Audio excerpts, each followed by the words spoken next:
কয়দিনে যা হয়েছে গত 1 বছরে ছোট ছোট চাঁদাবাজি যা হয়েছে এটা আমি হইতে দিছি। আমি কেন হইতে দিছি? এই জন্য দিছি যে 17 বছর আমার নেতা কর্মী কিছু খায় নাই। ছোটখাটো চাঁদাবাজি আমরা হতে দিয়েছি, কারণ 17 বছর আমাদের নেতাকর্মীরা না খেয়ে আছে। এরকম একটা বক্তব্য সোশ্যাল মিডিয়ায় এসেছেন এবং সেই বক্তব্যটা আমরা শুনে আসব। এখন প্রশ্ন হলো যে তিনি ছোটখাটো চাঁদাবাজি হতে দিয়েছেন, তারা ক্ষমতায় আসলে বড় ধরনের চাঁদাবাজি করবেন, সেটাই এখন বোঝা যাচ্ছে। ছোটখাটো হতে দিয়ে তারা দেখতে ট্রায়াল করতেছেন যে আমাদের ছেলেরা পারে এবং আমাদের নেতাকর্মীরা করতে পারবে, সেজন্য তিনি তার নিজ চোখে দেখেছেন, যে সেটা স্বীকার করেছেন যে ছোটখাটো চাঁদাবাজি তিনি হতে দিয়েছেন। এরকম নেতা তিনি সংসদ নির্বাচন হয়তো করবেন এবং তাকে আমরা নির্বাচিত করবেন এবং ভবিষ্যতে তার নেতাকর্মীরা হয়তো বা বড় ধরনের কোনো অপকর্ম করবে। এই যে জায়েজ করলো, তিনি এই কথাগুলো বলে তার নেতাকর্মীকে আরো উৎসাহ দিল এবং বিএনপিকে যে ডোবানোর যে এজেন্ডা, তারা কিন্তু অনেক নেতাকর্মী হাতে নিয়েছেন। এখন এক এক জায়গায় 5 জন 6 জন প্রার্থী সবাই নির্বাচনী এলাকায় রয়েছেন এবং তারা তাদের বক্তব্যগুলো সোশ্যাল মিডিয়ায় আসছেন। কেউ বিতর্কিত বক্তব্য দিচ্ছেন, কেউ তারেক রহমানের নির্দেশ মেনে বক্তব্য দিচ্ছেন এবং তাদের নেতাকর্মীদের তারা কন্ট্রোল করছেন, কিন্তু অনেক ক্ষেত্রে তারা পারছেন না, সেটা স্বীকার করছেন। এখন প্রশ্ন হলো যে বিএনপি যে এই কাজগুলো করছেন, এবং আরেকটি হলো যে ঢাকা বিশ্ববিদ্যালয়ের ছাত্র দলের যুগ্ম সাধারণ সম্পাদক, তিনি একটি চাঁদাবাজির মামলায় গ্রেপ্তার হয়েছে। সেখানে বলা হয়েছে যে তিনি তার এলাকার কিছু লোক টাকা পেত, সেই টাকা তিনি উদ্ধার করতে বা সেই টাকা আনার জন্য হয়তো চাপ প্রয়োগ করার জন্য গিয়েছেন এবং পরবর্তীতে তাকে অপহরণ করা হয়েছে এমন অভিযোগ নেওয়া হয়েছে এবং অভিযোগের ফলে তাকে গ্রেপ্তার করা হয়েছে এবং তার বিরুদ্ধে মামলা হয়েছে। এখন প্রশ্ন হলো, যদি তিনি টাকা পেয়ে থাকেন, তিনি এখনো ক্ষমতায় আসেননি, তিনি ছাত্রদল করেন, সেটা তার বড় পরিচয়। সেই পাওয়ারে তিনি হয়তো গিয়েছেন এবং ক্ষমতায় আসলে হয়তো লোককে মারধরও করতেন, এমনটি বোঝা যাচ্ছে। তবে তিনি ঢাকা বিশ্ববিদ্যালয়ের একজন ছাত্র এবং মেধাবী ছাত্র।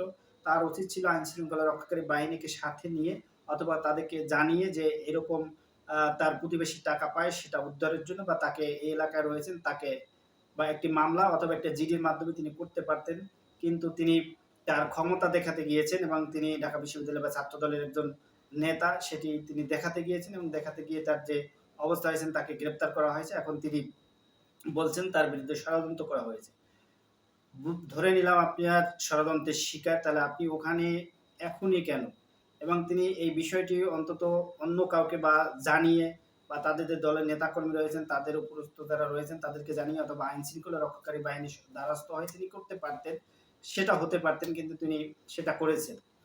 তারপরে তিনি তার বক্তব্যটা জুড়ে পুরা সোশ্যাল মিডিয়াতে যে এটা কোনো নেতার বক্তব্য হতে পারে কিনা, সেটা সাধারণ মানুষ বিবেচনা করবে যে একজন নেতা তার কর্মীদেরকে এই কথা বলতে পারেন কিনা বা অনলাইনে তিনি বলতে পারে কিনা, নির্দেশনা দিতে পারে কিনা যে ছোটখাটো চাঁদাবাজি, ছোটখাটো ঘটনা তিনি হতে দিয়েছেন, কারণ সেটি তিনি জানতেন যে এই ধরনের কাজ তারা করছেন। দেশের আইন শৃঙ্খলা রক্ষা এবং তাদের যে অবনতি এবং বিএনপির যে কর্মকাণ্ড, তাদের কারণে কিন্তু সারা বাংলাদেশের আইন শৃঙ্খলা রক্ষাকারী বাহিনী কিন্তু কন্ট্রোলের বাইরে চলে গেছেন এবং বিভিন্ন সময় আমরা দেখতে পাচ্ছি যে বিভিন্ন জায়গায় তারা আসামি ধরতে গিয়ে আহত হচ্ছেন।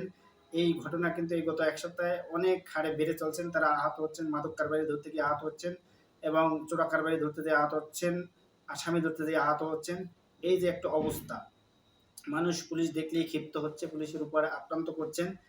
তো এই বিষয়গুলো আসলে নিয়ে সরকার এবং পুলিশকে অবশ্যই কাজ করা উচিত, যে এর পিছনে কারা রয়েছেন এবং পিছনে কি কি উদ্দেশ্য রয়েছে। যেহেতু সামনে একটি নির্বাচন, এই নির্বাচনকে বানচালের চেষ্টা কিনা, এইসব বিষয় খতিয়ে দেখা দরকার এবং বিএনপিকে আইন শৃঙ্খলা রক্ষাকারী বাহিনীকে সর্বোচ্চ সহযোগিতা করা উচিত ছিল এবং তারা এখন ধরেই নিয়েছেন যে তারা ক্ষমতায় আসবেন এবং 5-6 আগস্টের পর তারা সেটা করতে পেরেছেন এবং সারা বাংলাদেশে তারা তাদের যে জায়গাগুলো, আওয়ামী লীগ যেগুলো জায়গা টাকা তুলতো, সেগুলো অনেক জায়গায় এখন টাকা তোলা হয় না, কিন্তু সেই জায়গাগুলো তাদের যে নেতাকর্মীরা সেটা ভাগ ভাগ করে নিয়েছেন, কে কোন রাস্তা কে কোন জায়গা নেবেন।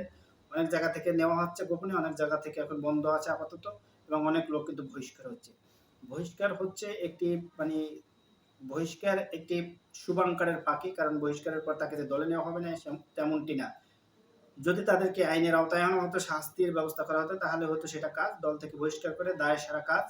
এই হচ্ছে একটা দেশের অবস্থা এবং তাদেরকে যারা ক্ষমতায় আসবে সেটা মানুষ ধরেই নিয়েছে এবং সবাই ধরে নিয়ে, পুলিশও ধরে নিয়ে, আমলারাও ধরে নিয়ে তাদের পিছনে পিছনে এখন ঘোরাঘুরি করছে এবং তাদেরকে লবিং করছে। এই অবস্থার মধ্যে বাংলাদেশ এখন অবস্থান করছে এবং রাজনৈতিক যে একটি দেউলিয়াপনা সেটা বিএনপির মধ্যে কিছুটা লক্ষ্য করা যাচ্ছে। তারা হতাশা হয়ে যাচ্ছেন, তারা এখন বড় বড় বুজুর্গ হয়ে যাচ্ছেন, ইসলামের দিকে ধাবিত হচ্ছেন বা ইসলামের দিকে ধাবিত না হলে তাদের এখন দরকার। কারণ এখন তাদের যে কন্ট্রিডিকশন বা নির্বাচনী যে তাদের যে প্রতিপক্ষ তারা হচ্ছেন ইসলামিক দলগুলো, সে কারণে ইসলামিক দলগুলোকে তাদের এখন ফেস করতে হয়, সে কারণে তাদের কিছু শিখতে হচ্ছে নূতন করে তাদেরকে। কারণ যখন তারা টক শো করছেন সেখানে ইসলামিক দলগুলো তাদের নীতি নৈতিকতার কথা অথবা কোরআন সুন্নাহর পক্ষে কথা বলা সেগুলো হয়তো জানা লাগে না, হলে হয়তো বা কাউন্টার দেওয়া যায় না, সে কারণে তারা এটি করছেন। এখন এই যখনই বিএনপিকে এই ধরনের ব্লেম করা হয় তারা এটি অস্বীকার করেন। আসলে মানুষ যারা ভুক্তভোগী তারা তো ভুগছেন এবং তারা যে এই কর্মকাণ্ড করছেন এবং তারা যেটা ভেবেছেন যে আওয়ামী লীগ নাই, এখন এই জাতীয় পার্টি নাই, এখন নির্বাচনটা আর কেউই নাই, সব ভোটাররা আমাদেরকে, যেমনটি হয় যে কারা ক্ষমতায় আসবেন মানুষ ভোট না পচিয়ে তাকে ভোট দিয়ে দেন, সেটা ভেবে তারা বসে আছেন। তাদের সামনে কোনো প্রতিপক্ষ নাই, কোনো খেলোয়াড় নাই, সেই কারণে তারা বিনা প্রতিদ্বন্দ্বিতায় এমনিতেই জিতে যাবে, সেই কারণে তাদের মধ্যে একটি ভাব এসে গেছিল। কিন্তু গত কয়েক মাস পর্যন্ত সেই ভাবটা কিছুটা হলেও কমেছে। ইসলামিক দলগুলোর মধ্যে বড় ধরনের পরিবর্তন এসেছে রাজনৈতিক দলগুলোর মধ্যে, সেখানে কিন্তু মানুষ কিছুটা হলেও তাদের দিকে ঝুঁকছে। কারণ হচ্ছে বিএনপির যে অত্যাচার তারা আওয়ামী লীগের থেকেও দ্বিগুণ হারে বাড়িয়ে দিয়েছেন এবং চাঁদার হারও তারা বাড়িয়ে দিয়েছেন। কোনো কোনো জায়গায় যেখানে 20 টাকা সেখানে এখন তারা 100 টাকা নিচ্ছে, নিয়ে 4 বা 5 গুণ তারা বাড়িয়ে বাড়িয়ে নিচ্ছেন।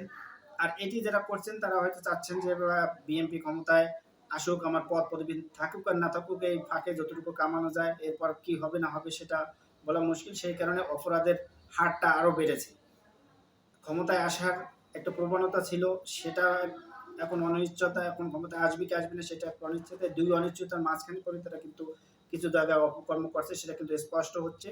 তো বিএনপিকে এখনো ঘুরে দাঁড়ানোর সুযোগ রয়েছে, সেটা করতে পারবেন কিনা। বিএনপি এখনো কিন্তু সোজা পথে হাঁটছেন না। তারা ভেবেছেন যে তাদের ১৫ বছরে তারা অনেক ভোট বা অনেক আ ভোট, তাদের গায়েবী ভোট এসেছে এবং তাদেরকে এই তরুণ সমাজ ৩৫ লাখ যারা আছেন তাদেরকে ভোট দিয়ে দিবেন এমনটা তাদের মনে হচ্ছে। কিন্তু আসলে ভোটের বাক্সে কি হবে সেটা বলা মুশকিল এবং তাদের যে কর্মী সমর্থক রয়েছে, এটা ছাড়া যাদের সাধারণ ভোটার রয়েছে তাদেরকে এখনো তারা কাছে টানতে পারেনি। এটা তাদের ব্যর্থতা।